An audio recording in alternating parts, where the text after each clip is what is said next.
Bonjour, bonjour à tous. Effectivement, nous sommes ici à Gray, à la Halle des Congrès, pour cette grande journée de découverte et de présentation des métiers du transport routier. Alors, vous le voyez, les camions sont derrière nous, ils sont exposés au grand public et c'est l'occasion de faire le point sur cette filière. Alors, à côté de moi, Xavier Bergelin, bonjour. Bonjour. Alors, vous êtes transporteur ici. Expliquez-nous un petit peu, vous avez une grosse entreprise? Alors en fait, je suis transporteur, j'ai une entreprise de transport basée à Gray, que je gère avec ma sœur Frédéric.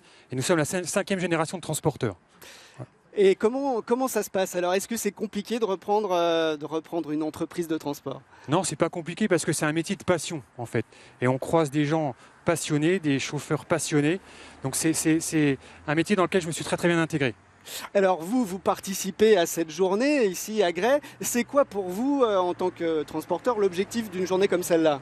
Eh ben, c'est très important comme journée parce que en fait, il faut mettre en avant le monde du transport parce que c'est très utile. Tout se fait par le transport routier aujourd'hui et ça permet de croiser des professionnels, des fournisseurs, des élèves, des anciens élèves et des formateurs. Donc c'est très intéressant pour nous de rassembler tout ce monde-là. Alors parmi ces anciens élèves, il y a vous, Hélène, bonjour. Bonjour. Alors vous êtes une des rares femmes qui exerce ce métier. Comment vous êtes venue à devenir conductrice de poids lourd? J'ai toujours aimé les camions, donc par la suite, quand il fallait que je me redirige à l'école, je suis allée au lycée professionnel Henri Ferté à Gré. J'ai passé un BEP et par la suite, je suis sortie avec mon BEP et mes permis et j'ai commencé à rouler. Et qu'est-ce qui vous plaît, vous, dans ce métier? C'est jamais pareil, on a plein d'activités, on voit plein de choses, on peut faire plein de choses différentes. C'est très varié. C'est très varié. Et alors, est-ce qu'en tant que femme, c'est compliqué de se faire accepter dans un monde qui reste quand même globalement masculin, on peut le dire? C'est assez masculin, mais ça se féminise quand même. Il y a de plus en plus de femmes, ce qui est bien, parce que c'est agréable de croiser une femme ou un endroit où on charge, pouvoir échanger des renseignements ou autre, quoi. Ça change des hommes. Il faut savoir faire sa place. Alors, cette filière, elle se porte plutôt bien, on l'a dit, et vous allez voir, elle innove. Alors, je vous propose tout de suite d'aller voir les innovations qui se passent notamment dans les cabines. Regardez, on se retrouve juste après. Nous sommes à présent à l'intérieur de cette cabine de camion. Avec moi, Michael Konsewski, bonjour. Bonjour. Vous êtes le directeur commercial de Scania, donc cette marque de camions. Expliquez-nous un petit peu, est-ce qu'on innove beaucoup dans les cabines? Oui, il y a beaucoup de soins qui ont été apportés essentiellement pour le confort du conducteur et également des multiples aides à la conduite permettant de gagner en sécurité et en gain de carburant.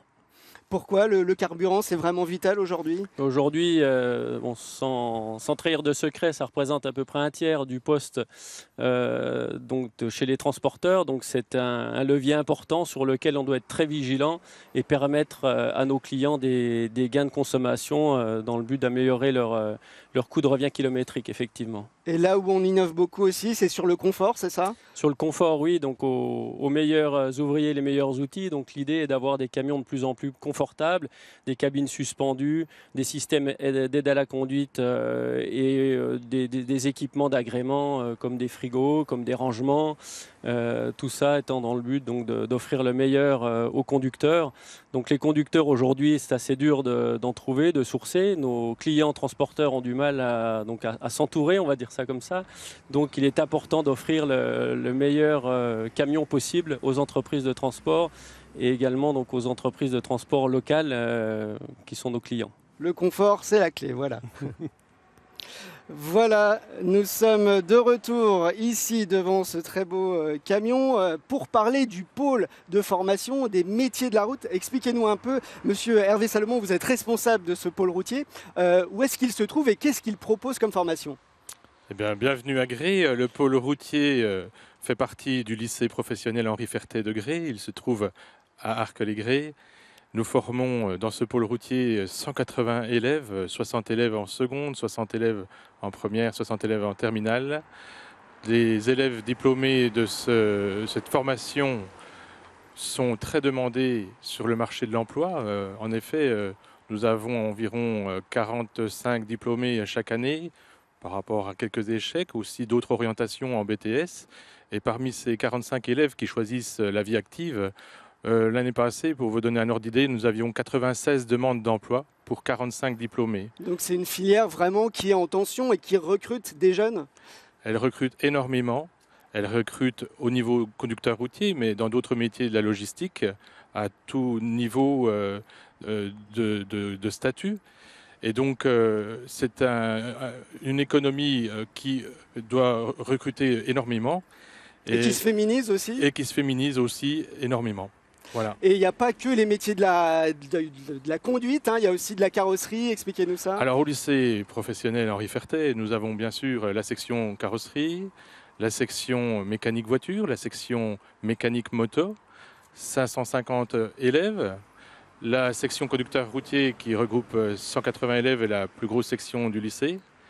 Nous avons bien sûr un contingent d'élèves important au niveau de l'internat, puisque le lycée est le seul à offrir ses spécialités dans l'académie.